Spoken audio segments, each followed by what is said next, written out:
안녕하십니까. 신의교대 국방TV 시큐리티 뉴스입니다. 자, 오늘은 우리 대한민국 수도 상공을 북한 무인기가 정찰하고 돌아갔다. 그런데 20여 대의 항공기가 떴음에도 불구하고 그걸 처리하지 못했다라는 충격적인 소식을 우리가 듣게 되었죠. 도대체 왜 어떻게 하다가 2014년에 청와대를 사진 찍고 간 그 무인기 사태가 있었음에도 불구하고 8년여가 지난 지금까지 똑같냐? 라는 것. 그리고 어제 20대의 항공기가 떴음에도 불구하고 왜 못 맞췄냐? 그럴 수밖에 없었던 이유. 이런 것들을 제가 간단히 설명을 드리도록 하겠습니다. 그리고 그 모든 것들을 아주 정밀하게 분석해서 제가 이번 일요일 여러분들께 우리 한국이 도대체 왜 이런 구조가 또 왜 이런 전략이 됐냐라는 것들을 알려드리도록 하겠습니다. 자, 그리고 푸틴이 죽을지도 모르겠습니다. 자, 이런 이야기까지 러시아 소식, 북한 소식 버무려서 알려드리도록 하겠습니다. 신인균의 국방TV 구독, 알림, 좋아요 눌러주십시오. 블라디미르 푸틴 러시아 대통령의 건강 상태가 대단히 악화됐다는 소식입니다. 크렘린 내부 관계자를 인용한 폭로인데 이번 전쟁 전황 악화로 인한 극심한 스트레스로 지병이 악화되어 대통령 직무 수행이 어려울 정도로 건강 상태가 나빠졌습니다. 아무래도 러시아 내부 전국 혼란이 더욱 심화될 것 같습니다. 파킨슨병과 췌장암 등의 지병을 앓고 있는 블라디미르 푸틴 러시아 대통령의 병세가 말기로 치닫고 있으며 주치의들로부터 끝이 다가오고 있다는 경고를 들었다고 크렘린 내부 관계자를 인용해서 발레리 솔로베이 전 모스크바 국제정치연구소 교수가 현지 시각 12월 25일 밝혔습니다. 현재 미국에 머물고 있는 솔로베이 전 교수는 자신과 절친했던 크렘린 관계자들로부터 푸틴의 건강 상태가 최근 급격히 악화됐다는 소식을 전해 들었다고 밝혔는데요. 푸틴 대통령은 공식 행사에서 다리를 절거나 회담장, 책상 모서리를 붙잡고 신체를 겨우 지지하는 듯한 모습을 노출하며 한간의 건강 이상설에 더욱 힘이 실리고 있습니다. 이에 앞서 영국 더 선지는 러시아 정보기관 관계자의 이메일 유출본을 통해 러시아 기관들이 푸틴 대통령 치료를 위해 미국과 유럽에서 전문 의약품을 수집하고 있다고 보도하기도 했는데요. 러시아 요원들이 모으고 있는 약물은 파킨슨병과 췌장암 치료약인 것으로 전해졌습니다. 파킨슨병은 뇌의 중뇌에 해당하는 도파민성 신경세포가 사멸하는 병으로 손과 발을 떨거나 근육과 관절 운동이 크게 약화되고 이 때문에 몸의 자세를 제대로 유지하지 못하는 등의 증상들이 발현되는데요. 약물 치료를 통해 증세를 줄일 수는 있지만 근본적인 치료는 어려운 병입니다. 췌장암 역시 여러 암 가운데 치료가 가장 어려운 최악의 암으로 꼽히는 병인데요. 1, 2기에서는 항암제와 방사선 치료로 어느 정도 대응이 가능하지만 치료 과정에서도 타장기로 전이가 쉽고 재발률이 높아 생존율이 매우 떨어지는 암입니다. 뉴욕포스트와 더 선은 푸틴이 파킨슨병과 췌장암 말기 상태이며 그에게 남아있는 시간이 얼마 되지 않는다는 보도를 연이어 내고 있는데요. 푸틴의 건강 악화설이 사실이라면 현재 치열하게 진행되고 있는 실로비키 파벌 내의 권력 투쟁이 더욱 격화될 수밖에 없어서 러시아 내부 전국 혼란이 더욱 심화될 것으로 우려됩니다. 자, 이 한 장의 사진 아주 많은 것을 보여주고 있죠. 앉아 있는데 이렇게 팔걸이로 이렇게 기대고 있습니다. 기대면서 책상을 이렇게 잡고 있습니다. 책상을 잡고 있죠. 왜냐? 쓰러질 것 같은 게 잡고 있는 거예요. 책상을 잡아도 우리가 보통 이런 식으로 책상 위를 잡지 밑을 이렇게 잡지는 않아요. 그런데 지금 이렇게 자신의 집무실에서 누군가와 대화를 하는 과정에서 이렇게 잡고 있는 사진. 그러면서 표정은 딱 봐도 눈에 큰 초점이 없어 보이는, 총기가 없어 보이는 표정입니다. 파킨슨병으로 보이는 거죠. 그래서 이 파킨슨병이 좌뇌, 우뇌, 중뇌, 그 중에서 중뇌에 있는 이 도파민성 세포를 사멸시킨다, 죽인다. 그렇게 해서 감각을 마비시키고 그런 병으로 알려져 있습니다. 그래서 이제 몸을 떨거나 중심을 못 잡거나 또 어떤 특별한 감각을 느끼지 못하거나 그래서 합병증이 발생했는데도 그 합병증이 발생한 것을 느끼지 못하거나 이렇게 된다라는 병 아니겠습니까? 이 파킨슨병. 거기다가 정말 놀랍게도 췌장암은 장기 이 암 중에서 제일 무서운 암이다. 라고 알려져 있죠. 그래서 뭐 3기 같으면 수술도 안 된다. 이렇게 알려져 있는 병이 바로 췌장암인데, 췌장암이라면 뭐 얼마 안 남았다 이렇게 봐도 무방한 정도의, 특히나 지금 말기라면 정말 얼마 안 남았다라고 볼 수 있는 건데, 그래서 최근에 바그너 그룹의 수장인 프리고진이 폭주하고 있죠. 그 폭주하고 있는 이유를 이러기 때문에, 푸틴의 몸 상태가 이런 상태이기 때문에 푸틴의 통제력이 약해졌고, 그래서 지금 쇼이구 국방장관은 쇼이구 국방장관대로 지금 전방 지찰하느라고 연일 전방을 훑고 다니고 있고, 프리고진도 바흐무트 최전선에 들어가가지고 야 젤렌스키 나하고 회담하자, 대화 좀 하자, 이런 이야기를 감히 이 지금 그 교전 당사국의 상대 최고 수장인 대통령에게 아무것도 아닌 자가 나하고 대화하자라고 하는 것은 자기의 등급을 거기까지 끌어올리는 작업이죠. 그래서 이게 지금 이런 프리고진의 폭주가 과연 푸틴의 권력이 공고하다, 푸틴의 건강이 공고하다 라면 바로 그냥 찍어 눌러버리겠죠. 근데 그게 아니니까 저렇게 폭주를 한다.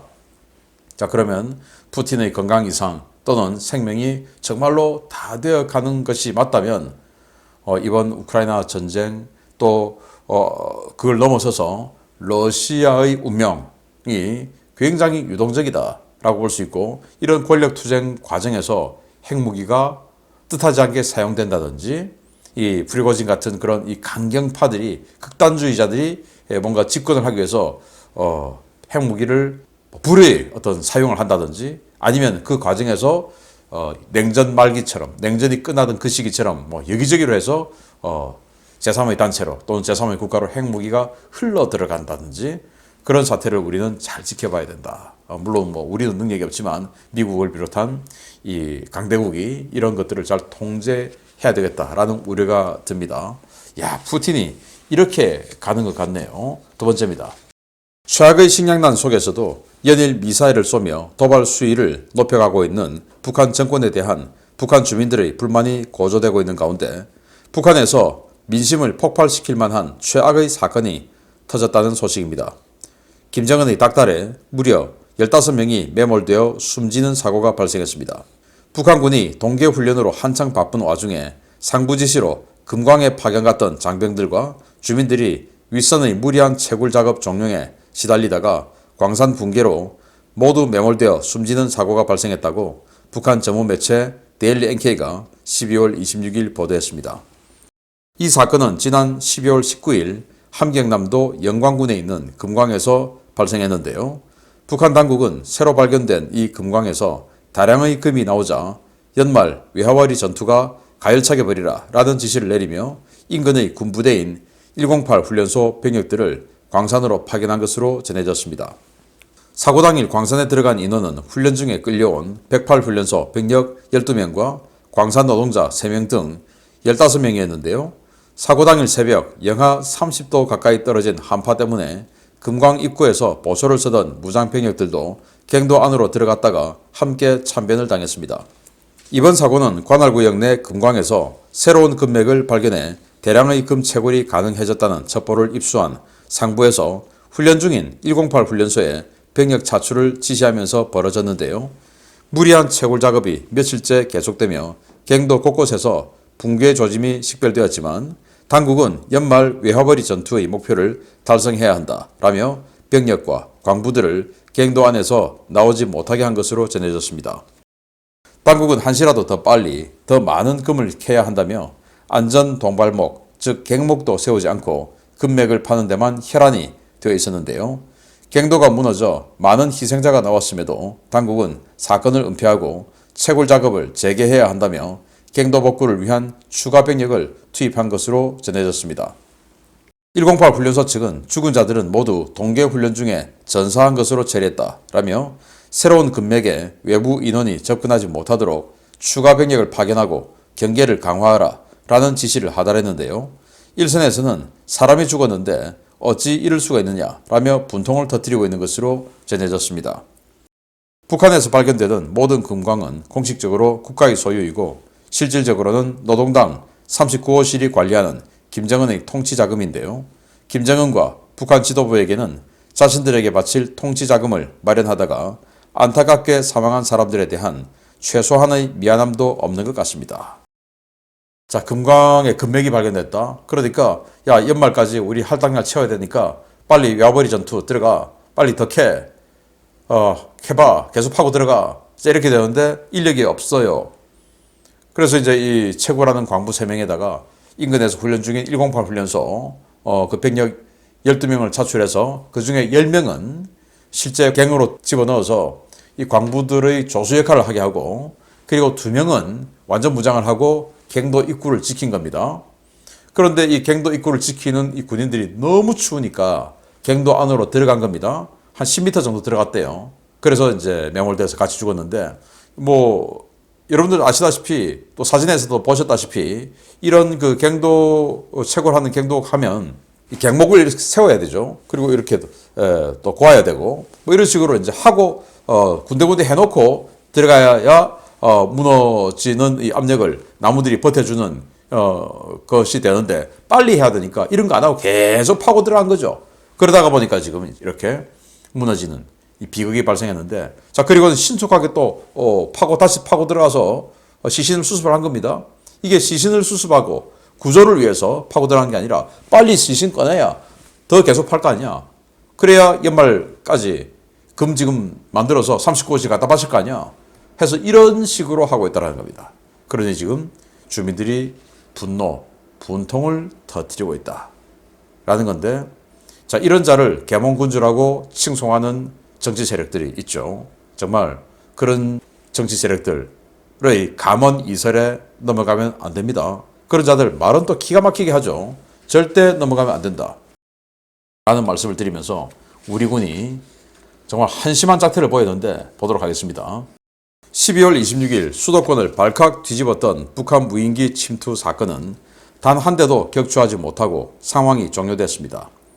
6시간에 걸친 실전 상황에서 우리 군은 20여 대의 항공기를 투입해 무인기 요격에 나섰지만 모두 실패했는데요. 2014년 무인기 침투 사건 이후 8년간 대응 전력 구축에 실패했다는 비판이 쏟아지고 있습니다. 다수의 북한 무인기들이 12월 26일 군사분계선을 넘어 서울과 경기도 일대 상공에서 유유히 비행했으며, 군 당국은 20여 대의 항공기를 출동시켰지만 식별된 5대 가운데 단 한 대도 격추하지 못해 사실상 작전 실패 판정이 내려졌다고 군 관계자들을 인용해서 뉴스원이 12월 27일 보도했습니다. 군 당국은 26일 오전 10시 25분께 경기도 김포시 전방 군사분계선 북쪽 상공에서 북한 무인기로 추정되는 이상 항적 1개를 발견한 뒤 곧바로 대응에 나섰는데요. 이 작전은 북한 무인기 항적이 모두 사라진 오후 4시 이후까지 이어졌습니다. 군 당국은 F-15K 전투기와 KF-16 전투기, KA-1 경공격기 등의 고정익기 전력과 AH-64E 아파치 가디언, AH-1S 코브라 등의 공격 헬기 전력 등 20여 대의 항공기를 수도권 북부에 투입했는데요. 이들 전력은 북한 무인기를 단 한 대도 격추하지 못하고 빈손으로 기지로 복귀했습니다. 이날 넘어온 북한 무인기들은 한강 하구 중립수역, 김포 애기봉, 파주 오두산 통일전망대, 서울시 은평구와 고양시 일대를 종횡무진 비행했는데요. 무인기가 식별된 지역에서는 주민들이 전투기와 공격 헬기들이 무인기를 쫓는 장면을 촬영해 SNS에 올리기도 했습니다. 이날 추격전을 벌이던 우리 군 전력 가운데 AH-1S 코브라 헬기 한 대가 강화도 교동도 상공에서 북한 무인기를 향해 20mm 기관포를 발사했는데요. 헬기 조종사가 육안으로 확인해 사격한 것이 아니라 레이더에 탐지된 무인기 정보를 바탕으로 허공에 100여 발을 사격한 것으로 전해져 논란이 되기도 했습니다. 시민들이 촬영해 게재한 영상 속 북한 무인기들은 스텔스 설계가 되어 있거나 레이더에 잡히지 않을 정도로 초소형으로 제작된 기체들이 아니었는데요. 그럼에도 불구하고 우리 군 당국은 단 한 대의 표적도 잡지 못하고 모든 기체를 북한으로 되돌려 보내 방공작전에 큰 구멍을 노출했다는 비판을 피하기 어렵게 되었습니다. 군 당국은 지난 2014년 북한 무인기 사태 당시 북한의 무인기 위협에 대응하겠다며 적어도 방공 시스템을 대폭 강화하겠다고 공언한 바 있었는데요. 도대체 지난 8년간 무슨 준비를 어떻게 했는지 이번 기회에 분명히 따져 물어야 되겠습니다. 여러분들 뭐 사진 보셨지만 그게 스텔스 설계 아니죠. 그냥 이렇게 생긴 겁니다. 이게 스텔스 1, 2가 없고 레이더에 잡히겠죠. 그래서 이번에는 국지방공 레이더에 잡혔고 그렇게 해서 방공작전에 들어갔는데 아니 서울 상공까지 들어와도 이렇게 느릿느릿 시속 100몇십 킬로로 움직이는 이런 항공 표적을 잡아내지 못했습니다. 한심하다 못해 처참할 지경이죠. 어떻게 이렇게 됐냐? 이게 다 방산업체 밥그릇 싸움 하다가 이 지경이 됐다라고 저는 한마디로 평가하겠습니다. 방산업체에 가 있는 선배들의 로비에 또 앞으로 전역하면 젊은 나이에 55세, 56세 별 이제 달고 있는 이 젊은 나이에 아직 아이는 대학 다니고 그러니까 돈 들어갈 일은 많고 나가서 제2의 인생을 살지 않으면 괜찮은 직업을 가지지 않으면 힘들고 그러면은 내가 군에 있을 때 다음 직업을 위한 사전 준비를 안 할 수가 없는 거죠. 물론 그거 안 하고 사명감을 가지고 끝까지 임무에 충실하는 군인들이 더 많습니다만은 개중에 그런 군인들이 있을 수 있죠. 뭐 있을 수 있죠가 아니라 있습니다. 저 많이 봤습니다. 그러다 보니까 방산업체에 밑보이면 안 되는 거죠. 저놈 저 까칠한 놈이야. 예를 들어서 제가 얼마 전에 말씀을 드렸죠. 저는 방산업체에 로비를 받지 않는다. 왜냐? 딱 봐도 제가 까칠해 보이니까 저한테 접근조차 안 해요. 괜히 접근하다 욕먹을 것 같으니까. 그런데 접근을 하는 사람 있죠. 꼬리를 치는 사람이 있으니까 그런 사람에게 접근을 하겠죠. 왜 꼬리를 치냐? 아니 그 다음에 내가 55세, 56세 전역하면 저기 가서 최하 2년, 길면 한 4년 정도 근무를 하면서 대기업 상무, 대기업 전무 대우받으면서 승용차 지급받고 살아야 되겠다는 생각이 있으면 그 방산업체 함부로 할 수 있겠습니까? 그래서 지난 2014년 북한 무인기 사태 당시 여러분들 다 기억하시죠? 청와대까지 찍고 갔지 않습니까? 그 무인기를 발견하지 못했죠. 발견하지 못해서 그러면은 이스라엘제 RPS-42라는 이 대인 레이더를 전방에 쫙 깔자 해서 그 사업이 진행되려던 순간에 스탑 해가지고 국내 방산업체가 잠깐 야 자주국방 해야지 국산무기 해야지 우리가 개발할게 해가지고 국지방공 레이더라는 걸 만들고 그렇게 해서 그게 2년 전에 배치되고 그러면서 국지방공 레이더 비싼 거 아주 비싼 거 이렇게 군데군데 해놨으니까 아주 값싼 가격에 또 대공포 많이 만들어서 대공포는 이 국지방공 레이더의 정보를 받아서 야 어디 레이더에 탐지됐어 몇 번 각도 어디로 날아가니까 그쪽에 있는 대공포들 준비해 라고 하면 여기에 있는 차기 대공포 아니 이게 무슨 차기입니까 정말 넘사스럽게 그래서 차리는 장갑차 위에다가 기관포 얹어놓고 그 차기 대공포가 기다리고 있다가 내 섹터로 온다 지시를 이제 국지방공 레이더가 해주니까 자기는 레이더도 없고 그냥 보고 이제 광학은 뭡니까? 렌즈로 본다, 눈으로 본다, 이거 아닙니까? 그렇게 해서 사격하는 거예요. 이게 차기 대공포의 현실입니다. 대한민국 차기, 21세기, 무슨 세계 군사력 6위 웃기는 소리 하고 자빠졌네, 라고 하고 싶은데요. 그 차기 대공포의 정체가 바로 이겁니다. 이번에 뭐 F-15K, F-16, 아무 의미 없어요. 아주 이 고도가 달라요. 이 무인기하고 휴대폰에도 찍힐 정도로 저고도로 날아가는 그 작은 무인기를 이 전투기는 너무 밑으로 내려갈 수는 없죠. 그래서 위에서 밑으로 쏴야 되는데 그러면 그 고양시 인구가 107만 아닙니까? 파주 수십만 살죠. 그게 뭐 서울 은평구에서부터 파주 전망대까지 그냥 집으로 쫙 깔려있죠. 그거 뭐 집 없는 데 있습니까? 어마어마하게 인구 밀도 높은 지역이에요. 거기에 상공에서 비행을 하고 있는데 하늘에서 밑으로 향해서 기관포를 쏜다고요? 만약에 안 맞으면 바로 그냥 민가로 그 어마어마한 기관포가 쏟아질 텐데 못 쏘죠. 그래서 이 고정익기는 의미가 없어요. KA-1 괜히 이륙하다가 비행기만 한 대 날렸죠. 얘들은 이 허접한 비행기는 격추 못하고 우리 비행기만 한 대 날려먹었죠. KA-1은 기관총도 없어요. 그래서 기관총 파드를 달아야 됩니다. 21세기 대한민국에 무슨 프로펠러 전투기를 조종사를 2명이나 태워가지고 그 고가의 인건비를 주는 조종사를 2명이나 태워가지고 운영하는 대한민국 공군의 현실이에요. 그러면 그 KA-1이 성능이 좋냐?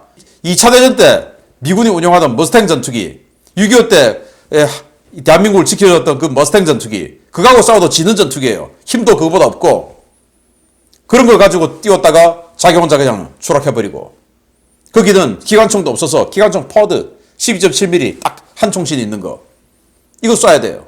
뭐 연습이나 제대로 했겠습니까? 공대공 전투하는 거. 그 다 그냥 지상 공격해주는 그걸 했죠. 코브라는 20mm 발칸포. 그냥 뭐 100발이라 하지만 순간적으로 땡겨버리 100발 날아가 버립니다. 100발이나 쐈는데 안 맞았다고? 100발 그거 뭐 금방 날아가지고 6총신이 그냥 돌아가는데 순간적으로 룩 해버리면 100발이 날아가는데 그런데 그것도 국지방공 레이더가 제내주는 그 좌표를 향해 쐈다 이거. 자기가 보고 쏜 것도 아니고.